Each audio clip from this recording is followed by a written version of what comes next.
Hello বন্ধুরা, সকলকে প্রতিযোগিতা ম্যাগনেট চ্যানেলে স্বাগত। আজকে আবারও একটি নতুন চাকরির বিজ্ঞপ্তি নিয়ে তোমাদের সামনে চলে এলাম। রাজ্য সরকারের তরফ থেকে নতুন পদে আশাকর্মী নিয়োগের বিজ্ঞপ্তি প্রকাশিত হলো। আজকের ভিডিওতে এই নিয়োগটি সংক্রান্ত ডিটেলস নোটিফিকেশনটি নিয়ে আলোচনা করব।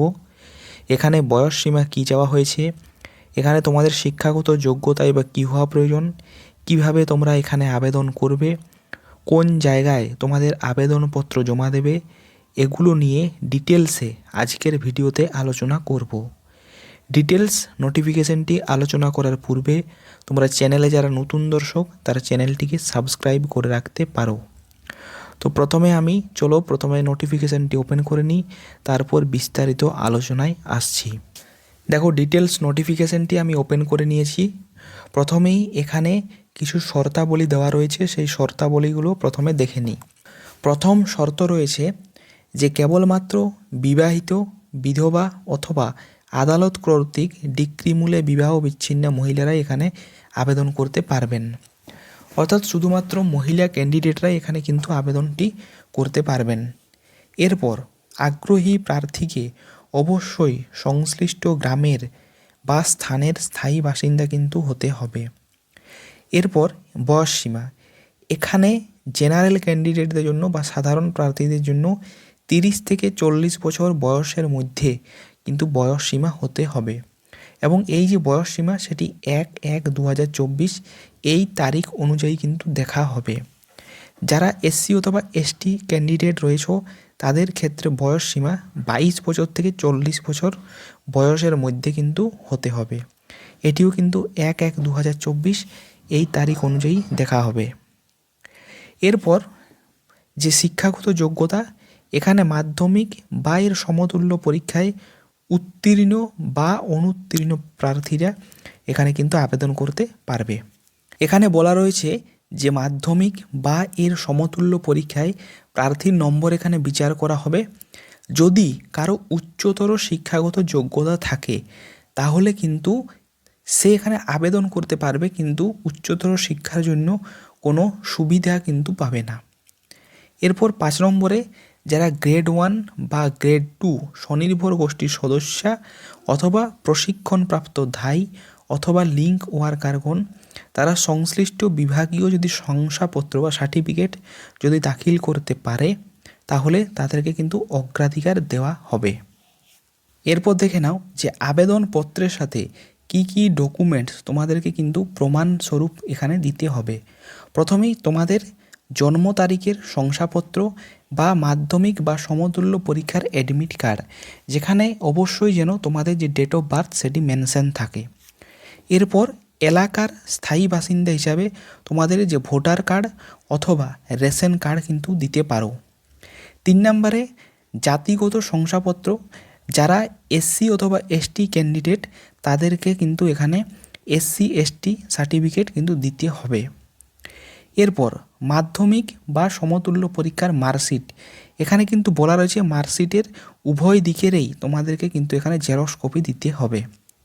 এবং অবশ্যই যে সমস্ত ডকুমেন্টসগুলো দিচ্ছ সেখানে যেন সেলফ অ্যাটেস্টেড করা থাকে বা নিজেদের সিগনেচার তোমরা অবশ্যই কিন্তু এগুলোতে করে দেবে।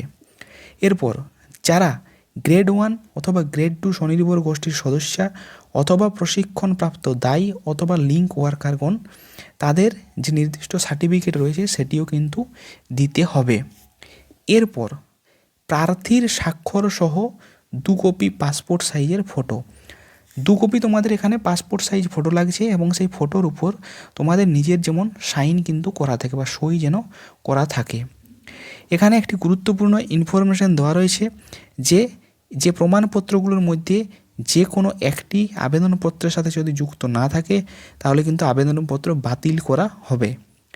নিয়োগের পূর্বে প্রার্থীকে অবশ্যই ক থেকে ঙতে যে সমস্ত উল্লেখযোগ্য প্রমাণপত্রগুলি রয়েছে সেগুলোর আসল কিন্তু দেখাতে হবে।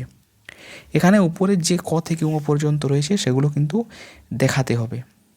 এরপর দেখো 8 নম্বর পয়েন্টে বলা রয়েছে যে উপরিউক্ত শর্ত পূরণকারী প্রার্থীদের সাক্ষাতের জন্য বা সাক্ষাতের তারিখ অর্থাৎ যে ইন্টারভিউ তার তারিখ, সময় এবং স্থান উল্লেখিত প্রার্থীর ঠিকানায় ডাকযোগে প্রেরণ করা হবে। অর্থাৎ তোমাদের যে ইন্টারভিউর জন্য যে অ্যাডমিট বা যে তোমাদের চিঠি আসবে সেটি কিন্তু বাই পোস্ট তোমাদের ঠিকানায় চলে আসবে। এরপর দেখে নাও তোমরা এখানে যে আবেদনপত্রটি রয়েছে সেই আবেদনপত্রটি ফিল আপ কীভাবে করবে। প্রথমেই দেখো বাম দিকে দেওয়া রয়েছে অফিস ইউজ অনলি। এখানে এই অংশটিতে তোমরা কিন্তু কোনো ধরনের কিচ্ছু লিখবে না। এরপর এখানে রয়েছে দেখো প্রথমে সাব সেন্টার। এখানে তোমার গ্রামের যে সাব সেন্টার সেই সাব সেন্টারের নাম বা যে উপস্বাস্থ্য কেন্দ্র রয়েছে তার নাম এখানে লিখতে হবে। এরপর তোমার গ্রামের নাম এই জায়গাটিতে লিখে নিতে হবে। এখানে যে বক্সটি দেওয়া রয়েছে এই বক্সের মধ্যে তোমার রিসেন্ট বা সাম্প্রতিক সময়ের একটি পাসপোর্ট সাইজ ফটো লাগিয়ে নিতে হবে এবং এখানে বলা রয়েছে অবশ্যই সেটি কিন্তু আঠা দিয়ে লাগাতে হবে।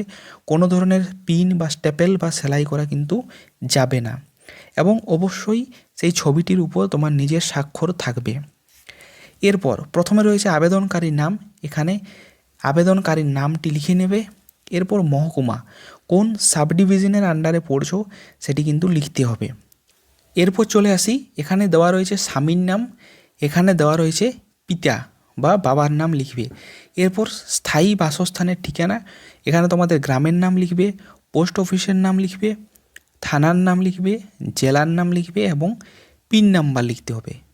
এরপর মোবাইল নাম্বার, এই মোবাইল নাম্বারটি কিন্তু তোমরা খুব যত্নভাবে এখানে পূরণ করবে এবং অবশ্যই এখানে কিন্তু দেবে।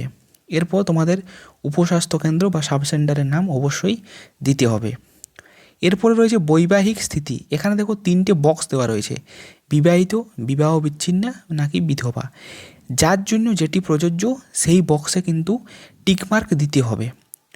যার জন্য যেটি প্রযোজ্য সেখানে সেটি কিন্তু একটি টিকমার্ক দেবে। এরপর সাবসেন্টার হতে বসবাস ঠিকানার হাঁটা পথের দূরত্ব, মোটামুটি যা দূরত্ব সেটি এখানে দেবে। প্রথমে এখানে কিলোমিটার এবং এখানে মিটার, মোটামুটি যা দূরত্ব সেটি কিন্তু এখানে দেবে। এরপর দেখো সচিত্র পরিচয়পত্র, এখানে পরিচয়পত্রের নাম্বার, এখানে তোমাদের যে ভোটার কার্ড রয়েছে তার নাম্বার দিতে পারো বা আধার কার্ড রয়েছে তারও কিন্তু নাম্বার দিতে পারো। যে কোনো একটি নির্বাচক সচিত্র পরিচয়পত্র নাম্বার তোমাদের কিন্তু দিতে হবে। এরপর এসসি এসটি সার্টিফিকেট, যদি কেউ এসসি অথবা এসটি ক্যান্ডিডেট হয়ে থাকো তাদের যে সার্টিফিকেট রয়েছে সেই সার্টিফিকেট নাম্বারটি এখানে কিন্তু লিখতে হবে। এরপর রেশন কার্ডের নাম্বার, এখানে রেশন কার্ডের নাম্বার লিখে নেবে।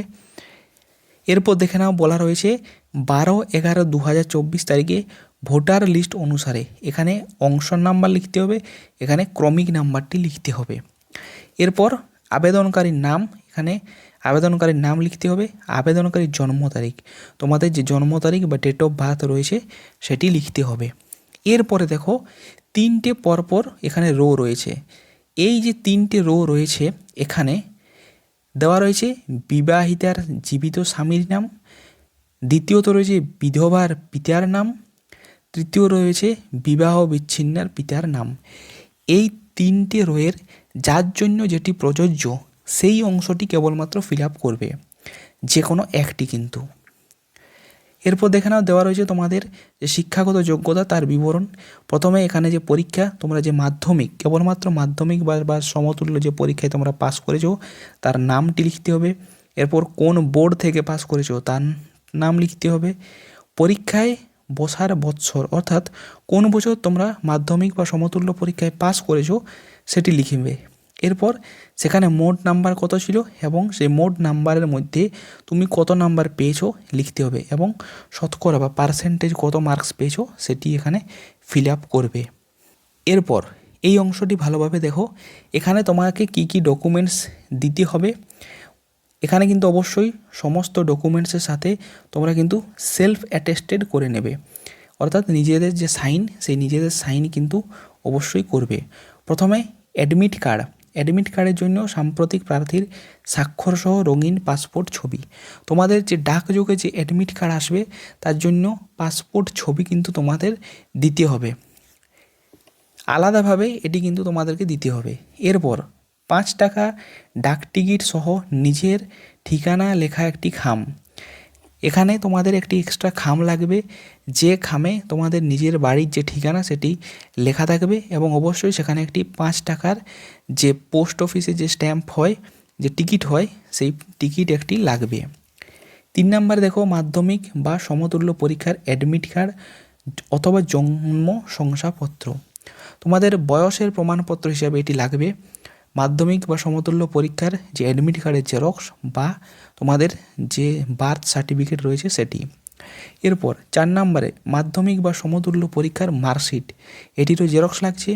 ভোটার পরিচয়পত্র অথবা রেশন কার্ড যে কোনো একটি জেরক্স লাগবে। এসসি অথবা এসটি সার্টিফিকেট যাদের জন্য এটি প্রযোজ্য তাদের এটি লাগছে।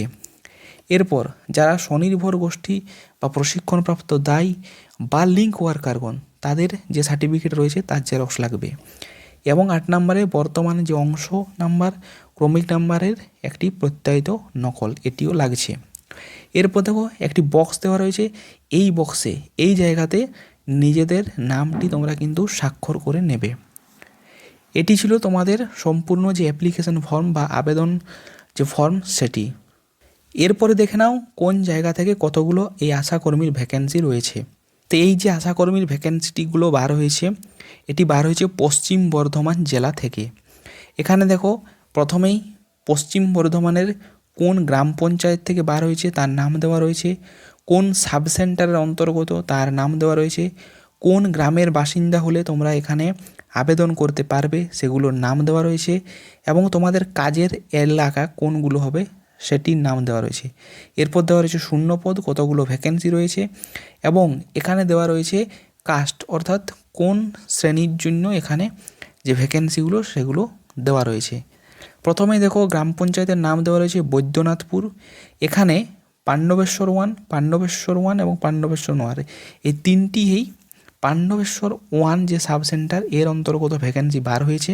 প্রথমে দেখো যারা বৈদ্যনাথপুর, ডিভিসি পূর্ব, পশ্চিম এবং মাঝিপাড়া এগুলোর বাসিন্দা তারা এখানে আবেদন করতে পারবে, এবং তাদের কাজের এরিয়াও দেখো দেওয়া রয়েছে ডিভিসি মাঝিপাড়া পার্ট নাম্বার 51। এরপর দেখো পাণ্ডবেশ্বর 1 এখানেও Baidyanathpur, DVC colony part, post office পাড়া, স্টেশন বাঙালপাড়া ইত্যাদি গ্রামগুলো রয়েছে। এখানেও পোস্ট অফিস পাড়া এবং স্টেশন বাঙালপাড়া যে এরিয়া পার্ট নাম্বার 48 এটি হবে কর্মক্ষেত্র। এখানে একটি ভ্যাকেন্সি রয়েছে, এবং এই ভ্যাকেন্সিটি কিন্তু অসংরক্ষিত বা হচ্ছে আনরিজার্ভ ক্যাটাগরির জন্য। এর আগে যে ভ্যাকেন্সিটি সেখানেও একটি ভ্যাকেন্সি ছিল, এবং সেটি ছিল তফসিলি উপজাতি অর্থাৎ এসটি ক্যান্ডিডেটদের জন্য। এরপরে দেখো যারা বৈদ্যনাথপুর ডিভিসি কলোনি তারা আবেদন করতে পারবেন। এখানে Baidyanathpur DVC colony Khatalpara part number 47 এটি হবে কাজের এলাকা। এখানেও একটি ভ্যাকেন্সি, এটি হলো আনরিজার্ভ ক্যাটাগরির জন্য। এর পরের যে গ্রাম পঞ্চায়েত সেটি হলো হরিপুর। এখানে খোট্টাডিহি এবং সোনপুর এই দুটো সাবসেন্টারে নিয়োগটি করা হচ্ছে।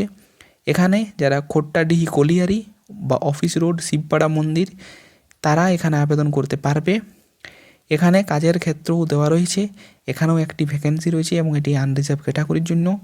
সোনপুর সাবসেন্টারের অন্তর্গত যে বাজারি গ্রাম সেখানে তারা এখানে আবেদন করতে পারবে। এখানে বাজারি গ্রাম পার্ট নাম্বার 36 এটি হবে কাজের এরিয়া। এখানেও একটি ভ্যাকেন্সি রয়েছে, এবং এটি রয়েছে তফসিলি জাতি অর্থাৎ এসসি ক্যান্ডিডেটদের জন্য। এছাড়া এই বাহুলা গ্রাম পঞ্চায়েতের জন্য পরাশকোল সাবসেন্টারের অন্তর্গত এই ভ্যাকেন্সিটি বার হয়েছে। এখানে যারা পরাশকোল কলিয়ারির অন্তর্গত তারা এখানে আবেদন করতে পারবে। এখানে পরাশকোল কলিয়ারিয়েই পার্ট নাম্বার 111 এবং 112 এটি হবে কর্মক্ষেত্র। এখানেও একটি ভ্যাকেন্সি রয়েছে, এবং এটি হলো আনরিজার্ভ ক্যাটাগরির জন্য। তো মোট এখানে পশ্চিম বর্ধমান থেকে আপাতত 6টি ভ্যাকেন্সি বার হয়েছে, যার মধ্যে 4টি হলো আনরিজার্ভ, একটি হলো এসসি এবং একটি হলো এসটি ক্যাটাগরির জন্য। এরপর দেখে নাও তোমরা এখানে এই যে আবেদনপত্র এটি কোথায় জমা দেবে, এবং তার সাথে এখানে আবেদন করার শেষ ডেট কবে। এখানে তোমাদের এই যে আবেদনপত্র এটি তোমাদেরকে জমা দিতে হবে পাণ্ডবেশ্বর সমষ্টি উন্নয়ন আধিকারিকের করণ অর্থাৎ পাণ্ডবেশ্বর বিডিও অফিসে তোমাদের এটি কিন্তু এই আবেদন ফর্মটি জমা দিতে হবে, এবং আবেদনপত্রটি অবশ্যই মুখবন্ধ খামে তোমাদেরকে জমা দিতে হবে। এখানে আবেদন প্রক্রিয়া অলরেডি 12/11/2024 থেকে শুরু হয়ে গেছে, এবং 11/12/2024 তারিখ পর্যন্ত এখানে তোমরা আবেদন করতে পারবে, এবং সকাল 11টা থেকে বিকেল 3:30-র মধ্যে এখানে তোমরা আবেদন করতে পারো। কিন্তু ছুটির দিন তোমরা কিন্তু আবেদন করতে পারবে না। তো তোমরা যারা যারা এই পদটির জন্য আগ্রহী তারা অবশ্যই যত জলদি সম্ভব এখানে এই বিডিও অফিসে গিয়ে তোমাদের আবেদনপত্রটি জমা করে এসো। আজকের ভিডিওতে এ পর্যন্তই। ভিডিওটি যদি ভালো লেগে থাকে তাহলে একটি লাইক করো। চ্যানেলে যদি নতুন দর্শক হয়ে থাকো চ্যানেলটিকে সাবস্ক্রাইব করে রাখতে পারো।